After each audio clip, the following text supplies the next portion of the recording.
Dennis, ipaliwanag mo sa amin ang mga totoong nangyari. Ang pangit ng bruhang to. Ew. Si Bulalord may sala. Niyaya ko si Bong sa kondo para kumain ng bubog at bumbilya.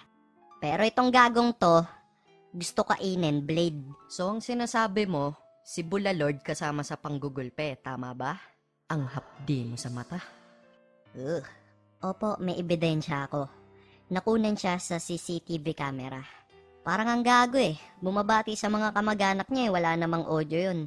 Ito po ang aking katibayan.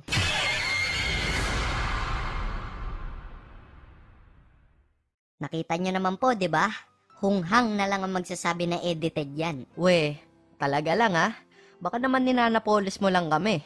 Di mo ba ginamit yung pepe mo para pumunta siya? Hindi. Ano to, Pokeball? Kaya nung uminit yung ulo niya, ayun, si Bong ang napagdiskitahan niya. Kaya ako po, inosente at virgin. Joke! Ayan po mga kapuso, ang nakuha namin pahayag mula kay Cornejo. At ngayon naman, kukunin natin ang pahayag ni Bulalord. Bulalord, and into the home stretch, it's still wind blown followed now by Silver Story on the outside, and by the rail it's still Materiales Fuertes, and down the straight they go, it's still wind blown followed now by Silver Story on the outside, and finally, Bulalord, pasok! Teka, time first, alas 5 pumunta ako. Pagdating ko, nakaload siya.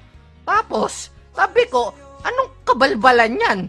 Sinusulan mo ko para banatan si Bong? Easy. Pare, gagasain ako eh. Kalma. Tapos, susupsupin ako. Susupsupin ka, hindi ka papalag. Masarap yun. Eh, may kaiba tayo. Wag mo kay tulad sa'yo, pare. Mabait ako, tanong mo pa kay ano. Susupsupin ka na, Eto, ayaw mo huwag pa? niyong tutularan tong gagon to, ha. Pakasinungaling nung babae na yun, pongkang, wag niyo ako inaano rito, ha. Ano, ha? Ikaw mangas ka, ano. Ha? Flip-top na lang tayo, ha. Mapatigimin kita ng mala impaktong lyrics. May ebidensya din ako, oh.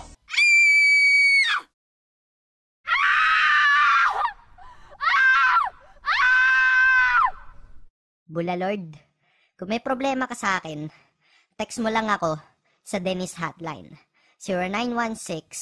0916-8488-9608. Punta ka lang dito sa kondo at magdala ka ng foods.